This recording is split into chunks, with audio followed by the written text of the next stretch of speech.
మీతో న్యాయం కష్టమే, నాకు నమ్మకం లేదు ఎవరు అరవింద్ కేజ్రీవాల్ చెప్తున్నారు. ఎందుకు అంటే ఇక్కడ చూడండి, గమనించండి. ట్రయల్ కోర్టు 3 నెలలు విచారించి తప్పుడు కేసు అని తేల్చింది. ట్రయల్ కోర్టు 3 నెలలు విచారించి తప్పుడు కేసు అని తేల్చింది. సిబిఐ సవాల్ చేయగానే మీరు ఆ తీర్పు పక్కన పెట్టారు. బీజేపీ ప్రత్యర్థుల మీద ఉన్న కేసులోనే మీరు వేగంగా విచారణ జరుపుతున్నారు. ఏబీపీ సమావేశాలకు వెళ్లారు. మేము బీజేపీ ఆర్ఎస్ఎస్ వ్యతిరేకం, మీ వల్ల న్యాయం జరుగుతుందన్న ఆశ లేదు, విచారించి తప్పుకోండి. ఢిల్లీ మద్యం కేసులో జస్టిస్ స్వర్ణకాంత శర్మ ఎదుట ఆప్ అధినేత కేజ్రీవాల్ వాదనలు. ఈ ఎవరైతే జస్టిస్ స్వర్ణకాంత శర్మ ఎవరైతే ఉన్నారో ఆయనే ఆర్ఎస్ఎస్ బీజేపీ మనిషి. సో ఇప్పుడు ఆర్ఎస్ఎస్ బీజేపీ మనిషి కాబట్టి ఇప్పుడు తీర్పు ఎట్లా ఉంటాయి? బీజేపీకి అనుకూలంగా ఉంటాయి.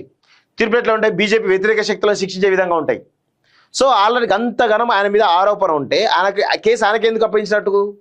చూడండి, కేజ్రీవాల్ కేసును జస్టిస్ స్వర్ణకాంత శర్మకి ఎందుకు అప్పగించినట్టు? ఇదంతా కూడా తాత్సారం చేయాలి, దీనంతా కూడా కేజ్రీవాల్ను భయపెట్టాలి. ఇదంతా జరుగుతూ ఉంది, 100% వాస్తవం.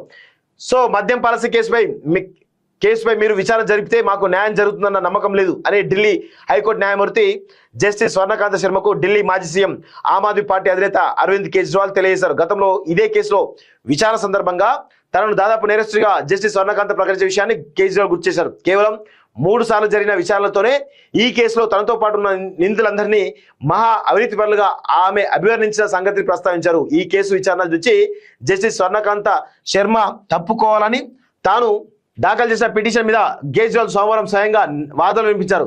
సో రెక్యూజల్ చట్టం ప్రకారం జడ్జి సరైన వ్యక్తా కాదా అనేది కాదు, జడ్జి పట్ల కక్షిదారులో ఉండే అపనమ్మకమే ప్రధానం. మీ ముందున్న కేసులో ఈ కేసు బీజేపీ ప్రత్యర్థి అయినటువంటి మరో వ్యక్తి మీద ఉన్న కేసు మాత్రమే చాలా వేగంగా ముందుకు కదులుతున్నాయి, మిగిలిన వాటిలో ఆ వేగం లేదు. అదిగాక ఈ 2 కేసుల దర్యాప్తు సంస్థ వాదనలతో మీరు దాదాపు ఏకీభవిస్తున్నారు. మద్య విధానం కేసులో 3 నెలల పాటు రోజువారీగా విచారణ జరిపి నాతో పాటు నిందితులందరి నిర్దోషులు ప్రకటించిన ట్రయల్ కోర్టు తీర్పును సిబిఐ హైకోర్టు సవాల్ చేయగానే విచారణ ప్రారంభమైన తొలి రోజునే మీరు దాదాపు కొట్టివేశారు. ఈ సందర్భంగా మీరు చేసిన వ్యాఖ్యలు సహజ న్యాయ సూత్రాలకు విరుద్ధంగా అని కేజ్రీవాల్ ప్రశ్నించారు. తనతో పాటు ఈ కేసులో నిందితులుగా ఉన్న పలువురి బెయిల్ పిటిషన్లపై గతంలో విచారణ సందర్భంగా తమను అవినీతి పరులుగా పేర్కొంటూ జస్టిస్ స్వర్ణకాంత చేసినటువంటి అభిప్రాయాలు కేజ్రీవాల్ గుర్తు చేశారు. అంటే బీజేపీ ఏ విధంగా ఈ న్యాయస్థానాల్లో ఈ యొక్క ఆర్ఎస్ఎస్ బీజేపీ భావజాలం ఉన్నటువంటి వ్యక్తులను చొప్పించేసి తమకు ఎక్కడైతే తమకు పాజిటివ్గా వచ్చేటువంటి కేసులు అన్నట్లు ఆయనకు అప్పచెప్పి ఆ జడ్జికి అప్పచెప్పి తద్వారా తీర్పులను తమకు అనుకూలంగా చేసుకునే ప్రయత్నం జరుగుతూ ఉంది. సో దాన్ని పసిగట్టినటువంటి అరవింద్ కేజ్రీవాల్ స్పష్టంగా ఆధారాలతో సహా ఆయన ఏమేం చేస్తున్నాడు, తప్పులు ఏం చేస్తున్నాడు చెప్పేసి మీరు ఈ కేసులో ఉంటే మాకు న్యాయం జరగదు, మీరు 100% బీజేపీ మనిషి, ఆర్ఎస్ఎస్ మనిషి, సో మాకు నమ్మకం లేదు, మేము వాటి నమ్మము, వాటి విరుద్ధంగా పనిచేస్తామని చెప్పేసి అరవింద్ కేజ్రీవాల్ జడ్జి పైనే వాదనలు వినిపించిన విషయం చాలా స్పష్టంగా కనబడతా ఉంది. తమను అవినీతి పరులుగా పేర్కొంటూ జస్టిస్ స్వర్ణకాంత వ్యక్తం చేసిన అభిప్రాయాలను గుర్తు చేశారు.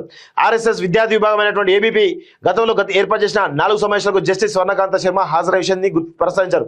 ఆర్ఎస్ఎస్ బీజేపీలను బహిరంగంగా వ్యతిరేకించి తనకు ఆ సంస్థల భావజాలతో ప్రభావితమైన న్యాయమూర్తి నుంచి న్యాయం లభించదన్న సంశయం నెలకొందని చెప్పారు. కాగా కేజ్రీవాల్ వాదనలు తప్పడుతూ సిబిఐ తరఫున సోలిసిటర్ జనరల్ తుషార్ మెహతా వాదనలు వినిపించారు. జడ్జిలు పక్షపాతంగా ఉన్నారని, విచారణ నుంచి తప్పుకోవాలని కేసులు వేసుకుంటూ వెళ్తే ఏ జడ్జి అయినా కేసుల విచారణ చేపట్టగలరా అని ప్రశ్నించారు. విషయం ఏంటంటే మీరు బీజేపీ తమ ఎజెండాను అధికారుల ద్వారా కోర్టుల ద్వారా చొప్పించే ప్రయత్నం బలంగా చేస్తుంది, అది అందరూ కూడా అర్థమవుతా ఉన్నది. సో ఇది 100% అరవింద్ కేజ్రీవాల్కు ఇబ్బందికరమైన అంశమే. ఒకవేళ జస్టిస్ స్వర్ణకాంత కనుక ఉంటే 100% అది కనబడతా ఉంది.